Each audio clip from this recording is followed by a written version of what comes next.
drive. Let's not forget Ahmed Aubery. Is parked in the road. Travis McMichael, the driver's side door is open. Travis McMichael is there. It is apparent to me he is holding a firearm. The arm is raised. It's in a pointed position. At one point, then then Mr. Aubery is running. He then apparently sees what Travis McMichael in front of him. Then he changes direction to go around the passenger side of the vehicle. Rather than going to the driver's side where you had seen Travis McMichael with a shotgun, he's now going to the opposite side of that truck that's parked in this public roadway. That's correct. He's going around the truck. What happened after that? Travis McMichael then moves from the driver's side, where he's actually standing. When you open the driver's side door, the door is at his back initially in the video, and he's got the shotgun. He then positions himself around the driver's side door towards the front of the truck. You see Mr. Aubery running alongside the passenger side, and again you see Travis McMichael reposition himself along the front of the truck. Mr. Aubery then comes up to a position, sees Travis McMichael, then makes the decision and turns and decides to engage Travis McMichael. What happens after that? As he turns and goes towards Travis McMichael, you hear a shot. Then you see Travis McMichael moving backwards with Mr. Aubery. Obviously, they were engaged in a physical confrontation at this point. They go off the screen. You then hear a second shot where you see blood and spray into the screen, a mist of it. Then they come back in to the view of the camera.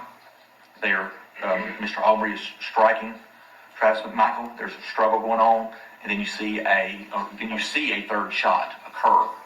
The firearm being lowered down like that. After the third shot, you then see Mr. Aubery get past Travis McMichael and continue running down Holmes, almost right there at the intersection, and then he falls. You articulated 3 separate gunshots here, correct? Yes, sir. Where was Greg McMichael at the time that this was going on? Greg McMichael was in the back of the pickup truck.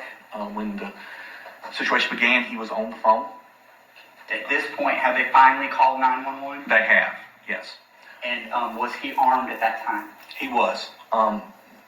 As the confrontation began, he drops the phone or puts the phone down and then pulls his weapon. And he has his weapon during the parts of the confrontation occurred. When you talk about his weapon, are you referring to the .357 revolver that you had articulated earlier during this hearing? I am.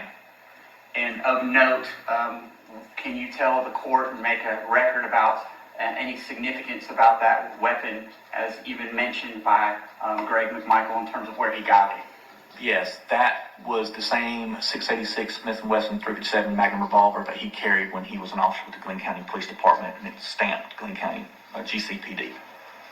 Did he articulate that he was a former law enforcement officer to Glenn County Police officers when they arrived, and is that captured on body cam video? It is. He said it several times. And did he mention also several times that that was a gun that had been issued by Glenn County Police Department? He did. You mentioned 3 gunshot wounds in this particular case. Can you articulate for the court and the benefit of our record where those gunshot wounds were to Mr. Aubery's body? I can. Mr. Aubery suffered a gunshot wound to the center of the chest.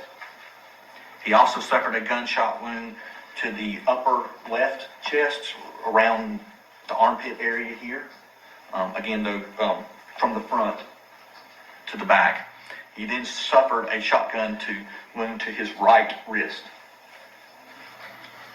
I want to talk about other things that were collected by Glenn County Police Department. And again, this was not your crime scene, in that you were asked to participate in this investigation later, correct? That's correct. You're aware, though, that certain items of evidence of significance were collected in this case by Glenn County Police Department? I am, yes, sir. How about the firearm? Yes. Well, Travis McMichael's firearm was collected by the Glenn County Police Department. And how many spent shell casings do we have from that shotgun? 3. 2 of them were expelled, is that accurate? That is correct. What about the third one? Where did that remain? It was still within the chamber of the weapon. And give a description briefly for the benefit of the court and the record about what type of firearm that was used to shoot Mr. Aubery. The 870, Remington 870 12-gauge shotgun is a pump action shotgun, meaning that once a shot is fired, the front forearm of the weapon has to be operated to eject the spent shell, and then the forearm has to be operated again to load a new live round in.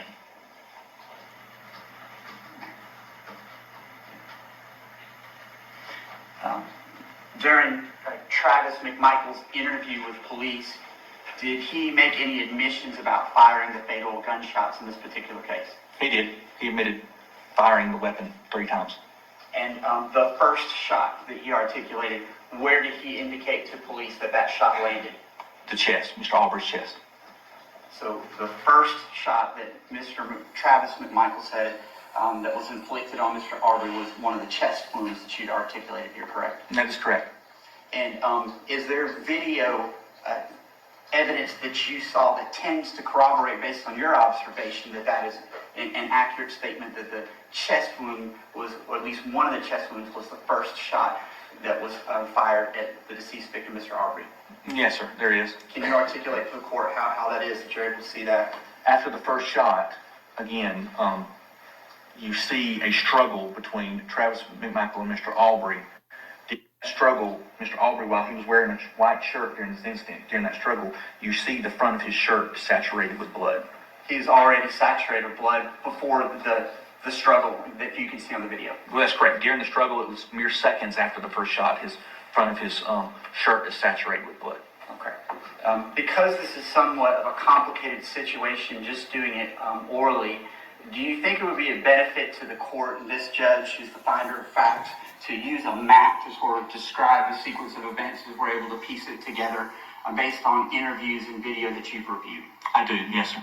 Judge, we had brought to court today a map, and I know this is not the ideal setting in terms of use of technology, because we are having to utilize the technology for the benefit of the defendants who are observing remotely. The defense also brought a map, and I think we have a joint agreement that we will tender one of those maps as a blow-up map, as a demonstrative aid, so that we can use this to help articulate the sequence of events. Is that an accurate statement? Correct, John. Okay. We agree. I don't know anything about it, but we'll go along. So, for our purposes today, I will tender this blow-up as a demonstrative aid as State's Exhibit number 1. We have a smaller version here in court that's very similar. And what I'll suggest to the court is that during a break, maybe we photograph or get a smaller digital photograph of this to make it part of our record. I understand that the defense might want to take this map with them when they leave, and the state has no objection to that, so long as we make a record about what the map looks like. Is everybody in agreement with that? Yes, sir. I agree. Yes. We will grant that. So again, Judge, I know these are not the ideal circumstances, and we are truly appreciative of the court being accommodating to us as we try to navigate through this pandemic and the issues that we're facing here. But I think during our test run, the best way we're able to do this will be the State's Exhibit number 1 that we'll send to the defense. If I situate this appropriately, I believe that everyone can see that on the video. Let's get confirmation by thumbs up or otherwise. Jesse, can you turn it this way a little bit? I can. Just trying to get the glare off of the glare. Is that okay with you? I see glare on the corner.